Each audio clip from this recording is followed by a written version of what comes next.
Hello दोस्तों, free education team में आप सबका बहुत बहुत स्वागत है। हम लोग अपने प्रैक्टिस सेशन को आगे जारी रखते हुए चलिए आज की सेशन का पहला क्वेश्चन करते हैं।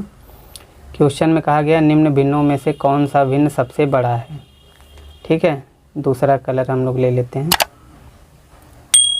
तो देखिए कहा है कि ये जैसे भिन्न दे दिया, ऑप्शन दे दिया। ठीक है, अब देखिए इनको हम लोग देखिए पहले समझते हैं। 35/36, 9/22, 7/16, 2/3। अब देखिए हम किसी दो भिन्न को पकड़ लेते हैं। चलिए पहले और दूसरे को पकड़ लेते हैं और देखिए इसमें तिरछे तिरछे ऐसे गुणा करते हैं। जैसे 22 पंजे 110 के 0, 22 यहाँ 66, 11 77। जैसे ये 770 आ गया। सेम इसी तरह यहाँ गुणा करेंगे। 9 छक 54, 9 तिरिक 27, 5 32। अब देखिए बड़ी पूछा है हमसे, जो पूछा रहेगा वही वाला। देखिए यहाँ पे कितना आया है 770, 324। अब इसमें बड़ा कौन है 770 है, तो छोटे वाले को छोड़ देंगे। ठीक है, और सेम अगर छोटा पूछेगा तो बड़े वाले को छोड़ेंगे। जो पूछे रहेगा उसको लेंगे और उसके विपरीत वाले को छोड़ देंगे। तो यहाँ पे देखिए 35/36 आया। फिर अब अगला देखिए इसी तरह 7/16 उठाएंगे। अब सेम यही गुणा फिर करेंगे, यही सेम प्रोसेस। तो 16×5 80, 16×3 48, 8 56, 7×6 42, 7×3 21, 4 25। सेम देखिए कौन सा बड़ा है 560 बड़ा है, यानी ये वाला 7/16 कट जाएगा। फिर 35/36, फिर क्या होगा 2/3। फिर सेम प्रोसेस वही करेंगे, गुणा तिरछे तिरछे। 35×3 यहाँ 105 और 36 दूना 72। अब इसमें कौन सा बड़ा है, यही बड़ा है, यानी अपनी भिन्न कौन सी बड़ी होगी फिर 35/36। ठीक है, ये देखिए आप लोग अगर समझ जाएंगे तो कैसा भी ये बड़े छोटे का भिन्न वाला क्वेश्चन आएगा आप आसानी से कर लेंगे। चलिए आगे चलते हैं। अब ये देखिए ये 8/13, 32/97, 16/57, 2/3 उपयुक्त भिन्नों को परिणाम के, ये देखिए यहाँ पे थोड़ा सा मिस्टेक हो गया है, बढ़ते क्रम में व्यवस्थित करने पर हमें प्राप्त होगा। अब देखिए इस सवाल में जो ये 4 ऑप्शन दिए हुए हैं इनको बढ़ते क्रम में व्यवस्थित करना है। यानी जो अभी हमने पिछले क्वेश्चन में किया, तो ये जैसे हमने तिरछे तिरछे जो गुणा हम करते थे, यानी ये वाली वैल्यू जो होगी ये छोटी आएगी और ये बड़ी आएगी। सेम प्रोसेस यही चलेगा, मतलब दो दो का अगर गुणा करेंगे छोटी बड़ी छोटी बड़ी। ठीक है, यानी बढ़ती हुई वैल्यू अपनी चली जाएगी। अब देखिए यहाँ पे हम लोग चलिए देखिए चेक करते हैं फिर, क्योंकि ऐसे सवाल को ऑप्शन से ही करना सबसे बेस्ट होता है। ठीक है, अब देखिए 13 दूना 26, फिर 8 सते 56। ये देखिए तो ठीक है, ये बड़ी है। अब देखिए दूसरे में चेक करते हैं हम लोग, इसको काट हटा देते हैं। सेम देखिए अब यहाँ पे करते हैं 8 सते 56, 8 पंजे 40, 40 5 45। ये देखिए 456 आया। फिर 13 6 78, 13 कम 13 7 20। देखिए अब यहाँ पे घट गई वैल्यू, तो बस ये उत्तर अपना गलत हो गया, यहीं पे छोड़ देंगे। जहाँ पे घटी वहाँ छोड़ देंगे। अब देखिए दूसरे पे चलते हैं। 16 सत्ते 112, 57 दूना 114। देखिए ये वैल्यू बढ़ी है तो यानी सही है। अब देखिए दूसरे पे चलते हैं, अगले वाले पे। अब देखिए इसका करते हैं। तो 97 दूना 194 और ये 7 दूना 14, 7 तारीख 21 1 22। ये भी देखिए बड़ी है, सही है। ठीक है, अब देखिए अगले लास्ट वाले में चेक कर लेते हैं। इसी तरह से इसमें चेक कर लेते हैं। 13 दूना 26, फिर 13 3 39, 2 41, 416 आ गया। 8 सते 56, 8 9 72। अब देखिए इतना मतलब पूरा हम पूर्ण रूप से नहीं करना है, हमको बस समझना है। हमको समझने के लिए एक बड़ी आनी चाहिए। अब 7 9 72। अब ये 72 और कुछ इसमें जोड़ के आएगा, लेकिन देखिए 400 से 700 हुआ है तो ये भी बड़ी है। यानी अब देखिए हमको ये दो ऑप्शन चेक ही नहीं करना है, क्योंकि अपना दूसरा ऑप्शन सही हो गया। ठीक है, इस तरह से देखिए बस चेक करके पता कर सकते हैं हम लोग। चलिए आगे चलते हैं। निम्नलिखित विकल्पों में से कौन सा विकल्प अपूर्णांकों का सही आरोही क्रम दर्शाता है। अब देखिए यहाँ पे भी वही पूछा है, आरोही मतलब बढ़ते हुए। ये देखिए आरोही मतलब क्या होता है, बढ़ता क्रम। आरोही मतलब बढ़ता हुआ, और अवरोही मतलब घटता हुआ, ठीक है। मतलब इसका ये हुआ कि इसका मतलब 1 2 3 4, ये बढ़ता हुआ और घटता हुआ 4 3 2 1, ठीक है साथियों। ये होता है आरोही और अवरोही का मतलब। देखिए ऑप्शन में हम लोग चेक करते हैं। देखिए 5 दूना 10, 3 त्रिक्का 9। ये देखिए पहले ही कट गया क्योंकि हमको बढ़ता हुआ चाहिए, आरोही चाहिए। जैसे ये 5 दूना 10, 3 त्रिक्का 9, देखिए यहाँ पे घट गया यानी लेकिन हमको बढ़ा हुआ चाहिए। देखिए 3 त्रिक्का 9, 5 दूना 10, ये सही है। फिर इसमें चेक करेंगे 9 दूना 18, 3 सते 21, ये भी सही है। फिर इसमें चेक करेंगे 11 सते 77, 9 9 81, ये भी सही है। फिर 9 9 81, 11 अट्ठे 88, ये भी देखिए सही है। तो देखिए ये सही हो गया। अब 2 ऑप्शन हमको चेक ही नहीं करना है, ठीक है। ये प्रोसेस समझ लीजिए, बहुत ही आसानी से आप सवाल को सॉल्व कर लेंगे। नहीं तो अगर आप भाग देके दशमलव में निकालेंगे तो काफ़ी कठिनाई होगी। चलिए आगे चलते हैं। अब ये देखिए 5 सही 3/4, 4 सही 4/5 और 7 सही 3/8 के योगफल में कौन सा भिन्न जोड़ा जाए ताकि परिमाण एक पूर्ण संख्या आए। अब देखिए सबसे पहले तो इनको हमको जोड़ना है। देखिए इसको हम लोग कैसे लिख सकते हैं, देखिए ये तरीका। 5 अगर सही 3/4 है तो 5 + 3/4 लिखेंगे, ठीक। और +4 + 4/5 लिखेंगे। सही को आप प्लस से जोड़ सकते हैं। +7 सही 7 फिर +3/8।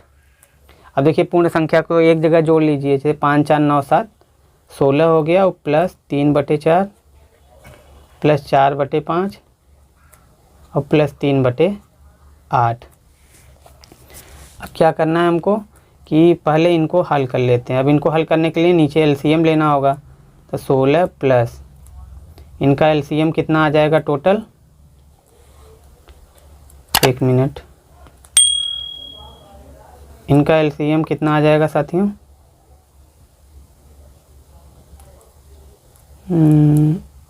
8 पंजे 40 आ जाएगा, ठीक है। अब देखिए नीचे 40 जैसे ही आया तो अपना उत्तर जो होगा, लेकिन उत्तर कट ये। अब देखिए 16/1 है, यहाँ पे कुछ नहीं, 1 है। अब 1 से इसमें भाग देंगे 40, फिर 40 का 16 में गुणा करेंगे, 16 चौका 64, 640 आ गया। +4 10 में 10 33, +5 8 8 चौक 32, +8 पंजे 5 15। अब इसको जब जोड़ेंगे तो 717/40 आ जाएगा, ठीक है। अब क्या करना है, हमको इससे भाग देना है। अब देखिए 4 से केवल भाग दीजिए आप, क्योंकि 0 से तो दशमलव से मतलब है। अब इसमें जब आप भाग देंगे तो कितनी बार जाएगा, 4 से करेंगे तो 4 एकम 4, फिर 3 बचा, 4 सते 28, फिर 3 4 सते कितना बचा, 4 एकम 4, फिर 4 सते 28, 3 फिर 4 9 36, यानी कितना बचा, 1 बचा। शेषफल 1 आया, ठीक है। अब शेषफल जब 1 आया तो हम लोग अब ऑप्शन पे चलते हैं। अब बताइए 4 से कटने के लिए 1 में कितना जोड़ना पड़ेगा, ऊपर देखिए कहाँ है, ये 3 है, ठीक। यानी अपना उत्तर ये हो गया। अब देखिए अपना तो रहा ये पहला मेथड, लेकिन अब हम लोग किससे करेंगे, डिजिटल सम वाले मेथड से करेंगे, ठीक है। तो चलिए देखिए डिजिटल सम मेथड जो हमने आपको बताया है, इसको मिटा देते हैं, 1 मिनट।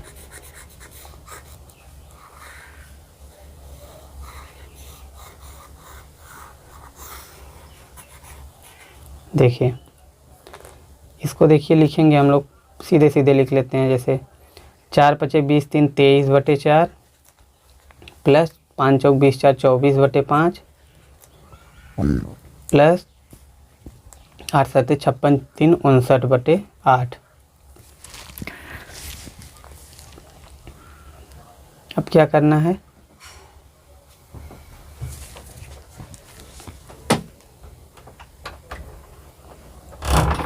एक मिनट, यहाँ पे डिजिटल सम मेथड नहीं अप्लाई करेंगे क्योंकि उसका कोई उद्देश्य अपना यहाँ पे नहीं है, ठीक है।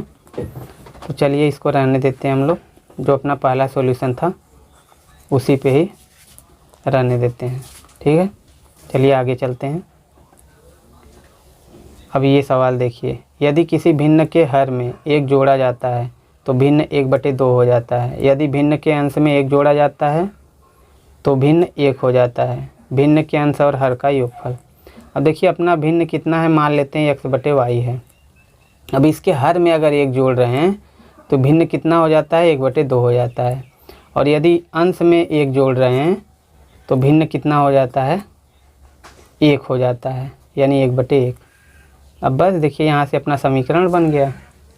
तो यहाँ से समीकरण हम लोग बना लेते हैं। यहाँ से बनाएंगे तो क्या आएगा, देखिए तिरछे तिरछे गुणा कर लीजिए यहाँ पे, तो 2x बराबर y प्लस 1 आ गया। और यहाँ पे जब गुणा करेंगे तो x प्लस 1 बराबर y आ गया। ठीक है, अब देखिए यहाँ से y की वैल्यू रख देते हैं। यहाँ से y की वैल्यू क्या आ जाएगी, ये 1 इधर आएगा तो -1 बराबर y। अब यहाँ पे देखिए इस वाले समीकरण में रख देते हैं y की वैल्यू, तो x प्लस 1 बराबर 2x माइनस 1। अब देखिए 1 को इधर लाते हैं, x को इधर ले जाते हैं, यानी x बराबर कितना आ गया, 2। ठीक है, इसको आप लोग पक्षांतर करके सॉल्व कर लीजिएगा।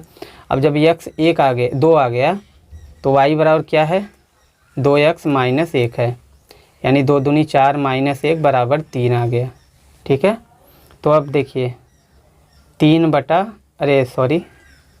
अपना भिन्न कितना, x/y कितना आ गया, 2/3 आ गया। और इसी का हमको क्या पूछा है, योग पूछा है, यानी 3 2 5। ये देखिए बी वाला उत्तर हो गया दोस्तों। ठीक है, चलिए आगे चलते हैं। ये देखिए एक व्यक्ति ने अपनी पूंजी का 1/4 भाग अपने लड़के को और 1/3 भाग अपनी पत्नी को तथा 1/8 भाग पुत्री को दे दिया। अब उसके पास उसकी पूंजी का कितना शेष रह गया, 1/4, 1/3, 1/8। ऐसे सवालों में क्या करना है, इन तीनों जो नीचे है इनका एलसीएम ले लेना है। 8, 3, 4 का एलसीएम कितना होता है, 24। अब ये क्या हो जाएगा, टोटल हो जाएगा। ठीक है, तो देखिए अब 24 में यहाँ भाग दीजिए, 1/4, इसका 1/4 हिस्सा निकालिए 24 का, तो कितना, 4 छक 24। ठीक है, फिर 3 8 24, फिर 8 त्रिक 24। मतलब देखिए 24 में से 6 भाग उसने पुत्र को दिया है और 8 भाग पत्नी को दिया है और 3 भाग पुत्री को दिया है। तो ये जोड़िए कितना होगा टोटल, 8 6 14 3 17, यानी उसने 17 भाग दिया है 24 में से। तो उसके पास कितना बचेगा, अब 24 में से 17 घटाएंगे तो कितना आएगा, 7। ठीक है, 7 आया। अब देखिए 7 कहाँ पे है, एक ही में है, देखिए ये 7। और कितने में से दिया है, 24 में से दिया है, तो ये 7/24 उसका शेष उसके पास रहेगा। ठीक है, आज के लिए दोस्तों हम लोग सेशन अपना यहीं पे समाप्त करते हैं। अगर वीडियो अच्छा लगा हो तो लाइक और शेयर ज़रूर करिएगा। फिर अगले वीडियो में मिलेंगे, तब तक के लिए विदा लेते हैं। धन्यवाद, आपका दिन शुभ हो।